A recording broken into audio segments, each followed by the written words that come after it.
আলহামদুলিল্লাহি রাব্বিল আলামিন একবার কমপক্ষে, মানে প্রথমে আল্লাহর প্রশংসা করবেন, তারপর একবার দরুদ পড়বেন আল্লাহুম্মা সাল্লি আলা মুহাম্মাদ ওয়া সাল্লিম, তারপর হাত তুলে দোয়া শুরু করবেন। বৃষ্টি পড়ছে, দোয়া শুরু করে দেন, দোয়া কবুল হবে ইনশাআল্লাহ। আজান দিয়েছে, আজান এবং একামতের মাঝখানের সময়টা আছে, এই সময়টা কাজে লাগান, দোয়া কবুল হবে ইনশাআল্লাহ। নামাজে দাঁড়িয়েছেন, সেজদায় গিয়েছেন, সেজদায় দোয়া করেন, দোয়া কবুল হবে ইনশাআল্লাহ। প্রশ্ন করে অনেকে যে ভাই সেজদায় কি বাংলায় দোয়া করা যাবে?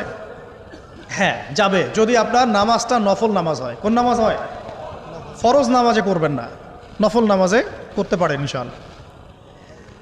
সেজদায় বান্দা আল্লাহর সবচেয়ে কাছাকাছি থাকে, এই সময়ে বেশি বেশি দোয়া করতে রাসূল সাল্লাল্লাহু আলাইহি ওয়াসাল্লাম তাগিদ দিয়েছেন।